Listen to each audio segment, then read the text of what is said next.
Oi, is that Smooth Jimmy on the screen there?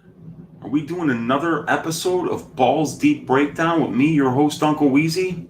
Damn right we are. This time for UFC 264. Before we get into it, I want to remind you guys again, check out DFS by the Numbers and I on Stat Diggers on Pub Sports Radio. We are on every Sunday before a UFC card at 6:15 Central Time, 7:15 Eastern. And you can also check out the main event breakdown and the co-main event breakdown that Brady and I did on DFS by the Numbers YouTube channel. And here we are now on my channel, and we are going to look at a very interesting matchup that's on the prelims. This will conclude all four prelims that I have done a Balls Deep breakdown on my channel right now. And the last one that we're going to do is Trevin Giles versus Dricus du Plessis.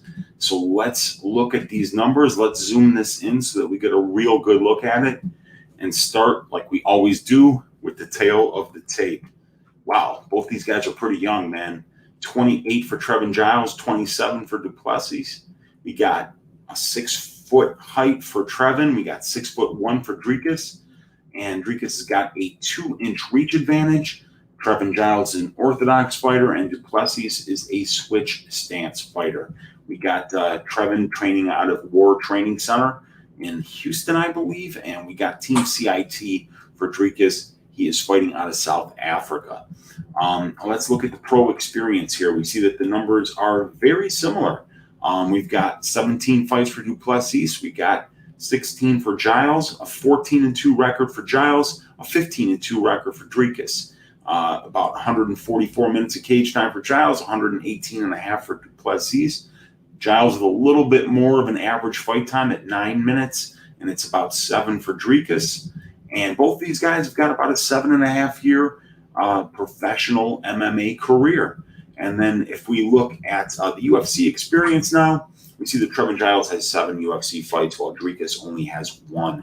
So Trevin Giles has spent a much bigger percentage of his career fighting at the highest level, while Dricus has been fighting in smaller promotions. However, before coming to the UFC, Dricus du Plessis was a welterweight champion in KSW. He got a win over Roberto Soldic, and then rematched Soldic and lost the 170-pound belt in the rematch, and then that's when he came to the UFC. So Dricus did have a couple of high-level fights, but it's important to note that they did not happen at middleweight, which is where this fight is taking place. They happened at welterweight.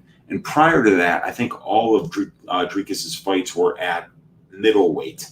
So he's used to fighting at middleweight. I just found it interesting that he did fight 2 fights and became a champion at welterweight in KSW, but he is fighting at 185 here in the UFC. So Dricus is 1-0, Trevin's 5-2, and we see the big-time cage advantage. You know, I mean, if you talk about UFC cage experience, Trevin Giles has 87 minutes to 3 for Dricus. So the average fight time, 12.5 minutes in the UFC. For Giles, 3.37 in Giles or du Plessis is 1 fight. So some really important statistics to note for this matchup, because it could lead us to a potentially good bet, are the finish statistics. We will notice here that Dricus du Plessis has a 100% finish rate. He has finished 60% of his 15 wins by submission and 40% by knockout. So that means he's got 6 knockout wins and 9 submission wins. And du Plessis is a former K1 kickboxer, I believe, as well. So for him to have more than half of his wins coming by submission is very interesting. While we see that Trevin Giles is no slouch as a finisher in his own right, as he has a 43% finish rate by knockout and a 36% rate by sub.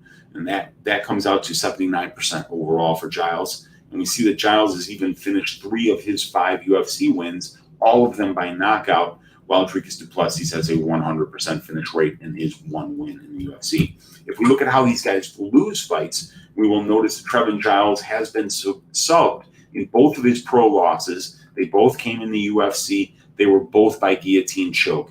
One to Zach Cummings and the other one to Gerald Meerschaert. He made some ill-advised decisions, I would say, as he was outboxing both of those guys to grapple with them in the third round, and it wound up costing him. Well, actually, he didn't grapple much with Cummings, but he did get knocked down first, and then got subbed while he was on the ground. But and then we noticed that Dricus du Plessis also has a 100% finish rate against. So he has one of his losses by submission, one of them by knockout. So Dricus du Plessis in 17 professional fights has 15 wins by finish and 2 losses by submission, or 2 losses by finish. So a 100% finish rate in his 17 fights. While for the 16 fights for Giles, we see that he's got about an 80% finish rate. So that would be 13 of his professional fights have come to have finished. So 13 plus 17 equals 30. 30 out of these 33 fights that these guys have finished inside the distance. That is over a 90% rate. So that is telling me that the fight doesn't go to decision is probably one of the strongest bets on this card, as Dricus du Plessis has never even once seen the scorecard. And while Giles has fought a higher percentage of his career at the highest level in the UFC, still only 3 of his fights have went to decision. So that's very interesting to me. This is a fight that looks like it's going to finish, and the numbers are telling us as much as well. So let's look now at the striking and grappling statistics here. Let's start with Giles' striking. We see that he lands 3.26 significant strikes per minute out of 5.81 offered for a 56% striking accuracy. Very good accuracy in his striking. While we see Dricus, in his one fight in the UFC, he landed 7.72 significant strikes per minute and offered 17.23. Obviously, that's a little bit skewed because it's a very small sample size, but that kind of volume is very impressive, and it's going to be one of the things that he's going to need to do in order to win this fight. Trevin Giles is only offering 5.81 significant strikes per minute. Even though he's very accurate and has shown quite a bit of power, he can easily get out-volumed by du Plessis on the feet here, and could potentially get drowned with that volume if du Plessis continues to try to throw, in the neighborhood of 14, 15 significant strikes per minute. Because Trevin Giles has been notoriously low volume here. But he's also pretty good defensively.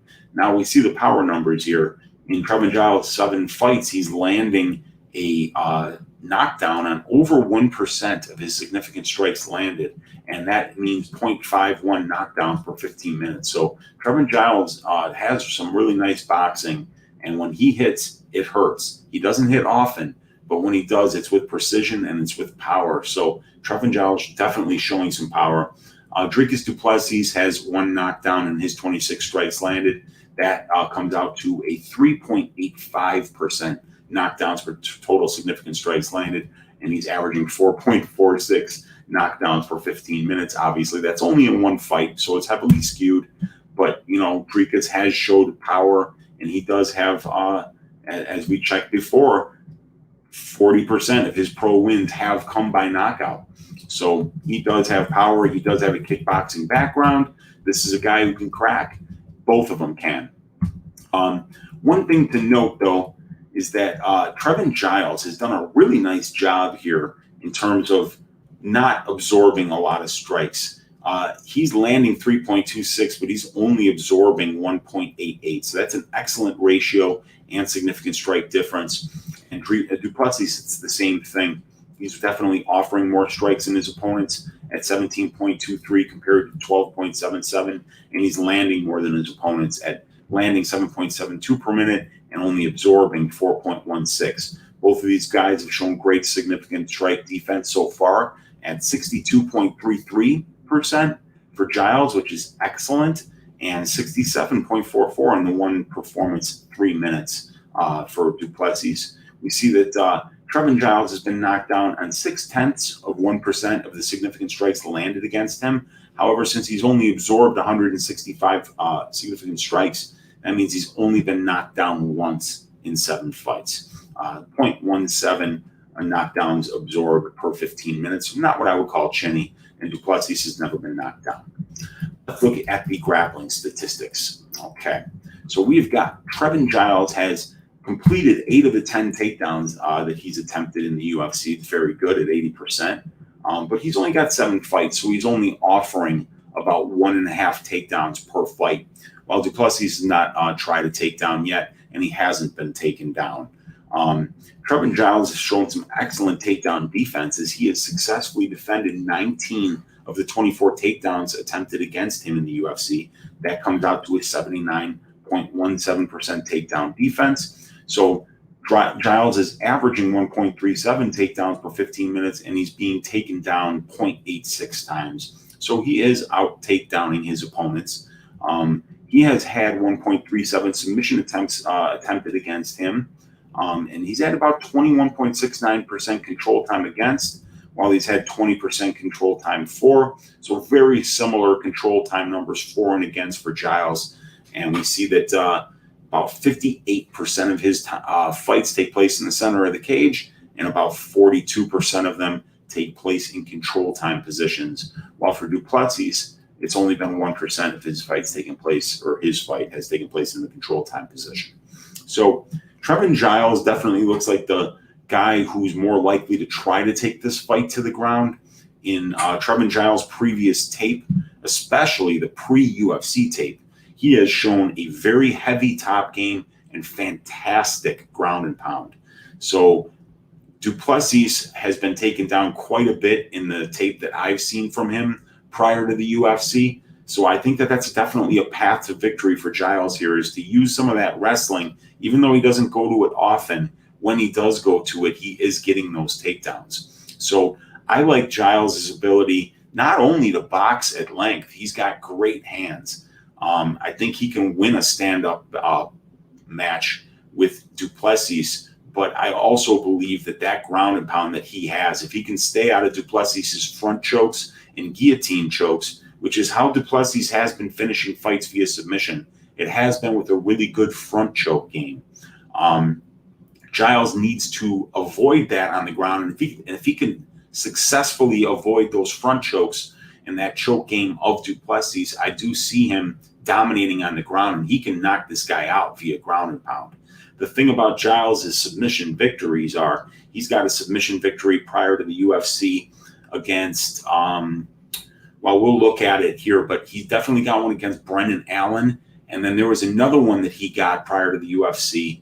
I think it wasn't the Span fight. It was the Ike Villanueva fight. And it was basically him getting ground and pound until his opponents pretty much gave up, and then he'll sink in a choke. So Giles has got some excellent ground and pound. He's got some excellent boxing. I think Dricus Du Plessis also has some great kickboxing. He'll be the one more likely to use kicks, as Trevin Giles doesn't throw a whole lot of kicks.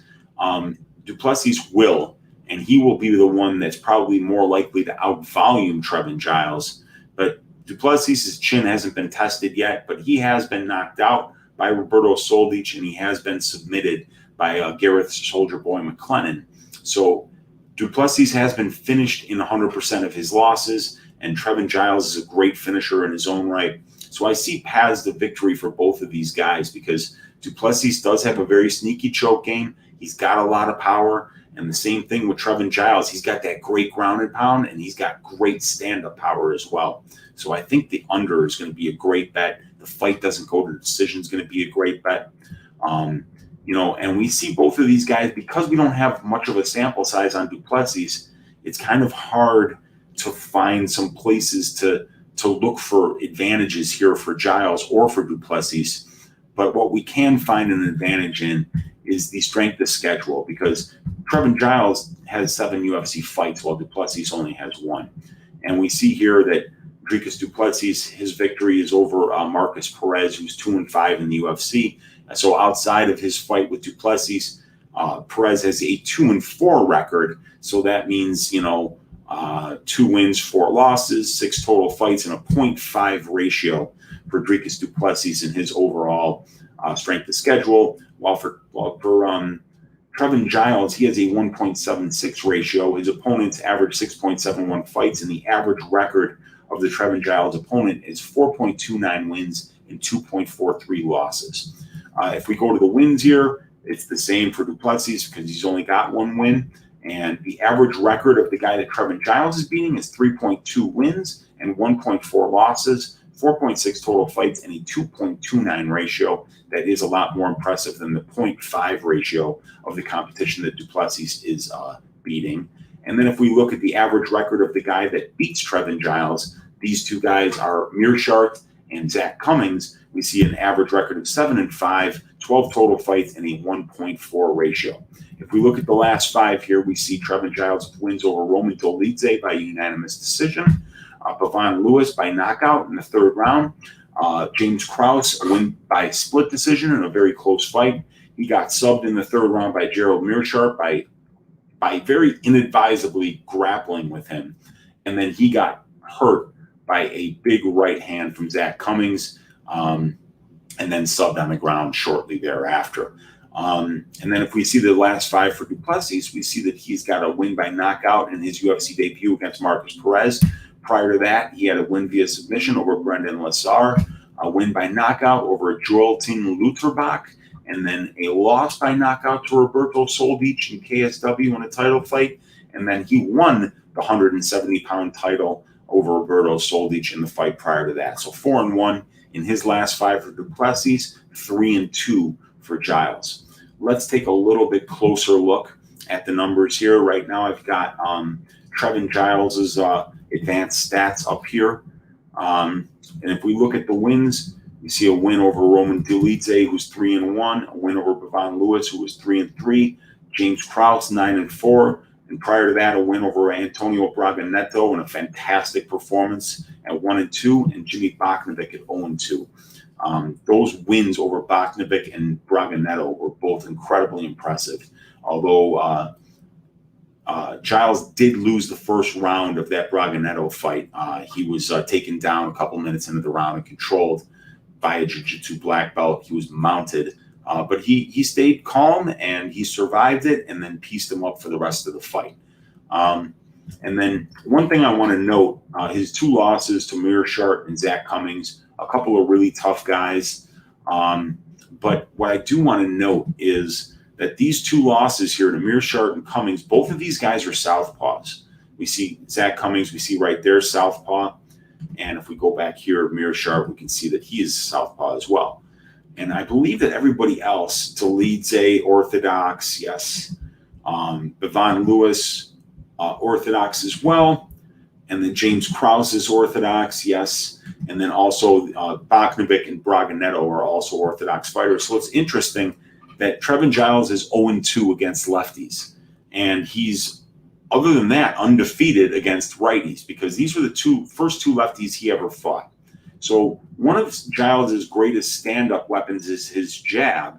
So that's his left hand because he's an orthodox fighter. So when he's fighting a southpaw, that jab isn't as good of a weapon. And I think that helped Meerschaert and Cummings really hang with him in the striking battle. So the reason I'm saying this is that Plessis is a switch stance fighter. I think he would be very smart to fight Trevin Giles as a southpaw and use his right hand and his right kicks in order as his biggest weapons versus Giles, because that's where Giles has had the least success. Let's look at some takedown numbers, because I mentioned that this guy did very well with some takedowns. Giles has 8 for 10 in his career, and we see that he was 5 for 5 in the Bachnovic fight. And then other than that, still, when he wanted them, he got them. He got one takedown in the Zach Cummings fight. He got a takedown in the Pavan Lewis fight, and he got a takedown in his most recent win over Roman Dolidze. So this guy, when he wants to go to his wrestling, he can. And his ground and pound, like I said, is very, very good. And his top game is very, very good. So Dricus du Plessis is going to have problems if he lets Giles take him down. I think Dricus du Plessis' best chance is to try to win this fight on the feet from the southpaw stance, using his kickboxing, maybe bust up that lead leg of Giles so that he isn't able to use his movement as well, and that he isn't able to use that great weapon in that lead left jab of his. Take some sting out of the movement, kick up that calf. That's probably going to be du Plessis' best path to victory, While for Giles, I would say he's got just as good of a chance to win a striking battle against Du Plessis as long as his lead leg doesn't get chewed up, as long as Du Plessis doesn't spend a lot of time in that southpaw stance. I think Giles can start to use that jab like he did against Braganetto, like he did against Boknovic, like he did against Dolidze, in order to really frustrate Du Plessis and pick him apart from the outside. And I think that he can also get takedowns because Du Plessis has not showed good takedown defense outside of the UFC. And I think if Giles is smart, he will go to that wrestling and accrue some top control so that if he can't finish him, at least he can win rounds and win this fight. And we see here, Du Plessis has only had one fight. It was against Marcus Perez. It was a dominant performance. He won in the first round. He threw 58 strikes in 202 seconds and landed 26 of them. One of them was a knockdown, and he only absorbed 14 out of the 43 strikes that were thrown against him. So, a very impressive performance in his debut against Marcus Perez. But, Marcus Perez is 2-5 in the UFC, and now he's fighting, Trevin Giles, who's 5-2 in the UFC, and was very close in those two losses. Those were very, very close fights that could have went either way. And if Giles had shown a little bit better fight IQ against Mearshart, and if he hadn't have got clipped against Zach Cummings, we might be talking about a guy that's 7-0 here. So this is a big step up in competition for Dricus du Plessis. Fighting on the South African scene is very, very, it's a very small mixed martial arts scene. It is kind of low level. We haven't seen a lot of South African stars in the UFC. The ones that have gotten here have not fared well. Gareth Soldier Boy McLennan and Huan Potts come to mind. So I believe that this is a big step up in competition for Dricus, and I think that Trevin Giles is probably a little bit better everywhere. But one thing I did want to note is how these guys do win fights, and we see, if we look at, this is the Tapology page for Trevin Giles I have up here. His first 4 fights are against McFarlane, Hutton, Ferguson, and Crow, and they're 0-1, 4-8, 2-2, and 9-5. So he starts with 4 wins.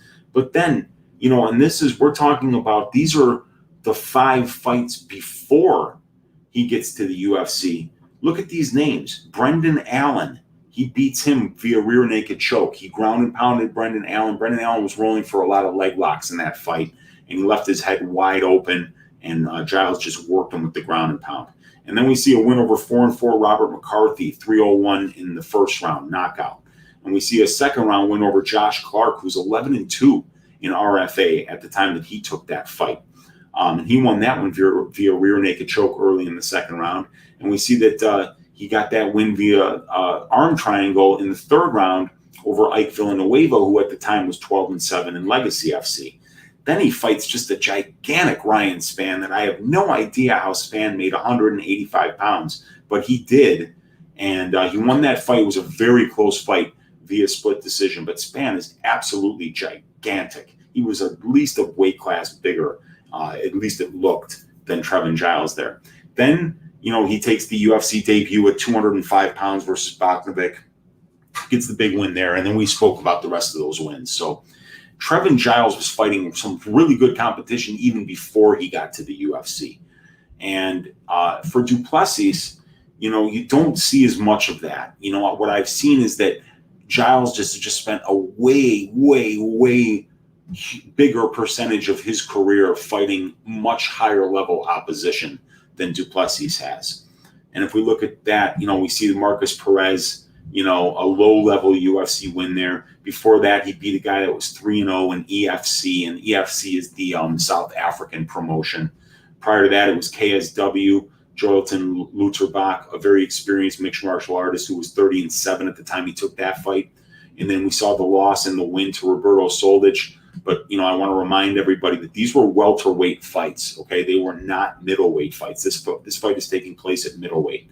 So he won a championship at welterweight in KSC and then lost it on the rematch. And then if we go before that, we see Yannick Bahati, which is where he won the 185-pound championship in EFC, was right here. That's what got him the shot at the welterweight championship in KSW. Before that, Mauricio De Rocha Jr., 7-3, Rafael Haratyke, and these are in EFC. So these are, lower level competition. So I think Trevin Giles has been doing this longer at a higher level and has fought in his 16 fights, a much higher percentage of those 16 fights at the UFC level than Dricus du Plessis has. So I see a huge strength of schedule advantage for Trevin Giles. And I think Trevin Giles is just a little bit better everywhere. And Trevin Giles, if we look at the line here, now I don't have any props here. For some reason, this is Tuesday night, July 6th, and we still don't have props for some reason on FanDuel on this fight. But we do see that Trevin Giles is actually the underdog at -108, and du Plessis is -118. I'm going to be betting the fight doesn't go to decision for this fight as soon as that prop becomes available. And I'm also thinking about a 1-unit bet on Giles because, like I said, I think he's a little bit better everywhere. But if we look at these submission wins, we do see, and this is for du Plessis, guillotine choke, guillotine choke, guillotine choke, guillotine choke, rear naked, rear naked, rear naked. So this guy, he's getting front chokes and rear naked chokes. And this I actually saw this fight. This was actually crazy. These guys came out to fight. Oh no, that was the Amedovski one. One guy, Amedovski, got a win where a guy threw one kick, missed the kick, hurt his knee, and then retired. That was crazy. He didn't even have to lay one hand on the guy in order to get the win. But this was a knee injury win here in EFC. So, like I say, du Plessis has fought much more of his career at a lower level. So I think that is a big advantage for Trevin Giles. I love Trevin Giles' boxing. I think that du Plessis will have the advantage in terms of volume and being the more diverse striker, throwing kicks and punches. But I think Trevin Giles can get takedowns whenever he wants them. I think his top game is going to be very good. And as long as he can avoid that guillotine choke of Dricus du Plessis when he does try to take him down, I think Trevin Giles is going to beat du Plessis inside the distance, probably by knockout or ground and pound that winds up turning into a submission. So I'm picking Trevin Giles. I'm picking him inside the distance. I love the fight doesn't go to decision for this one. That's going to be probably one of my favorite bets on the card. But I think I'm also going to get to a money line bet on Trevin Giles as well. As a slight underdog here, I think I like him to win this fight, maybe 55-60% of the time. But you're getting a little bit better odds than that on the book right now because they're actually leaning du Plessis. So that's what I got for you on this one, you guys. If you stuck with me this long, thank you for watching. I hope you found it helpful. If you did, please leave a thumbs up. Please subscribe. There's going to be a lot more to come on my channel. This particular matchup template has all the UFC fights on it. I have all the statistics available. It can be downloaded at a link that is available in the description of this video. Download it for free and use it to help you make your gambling decisions. Thank you for listening. God bless. I will be back soon with another Balls Deep breakdown. I think I'm going to do 2 more on the main card, Tuivasa Hardy and Aldana against Kunitskaya. So stay tuned for those. Thank you for watching, and I will check you guys next time on Balls Deep Breakdown. See you guys later.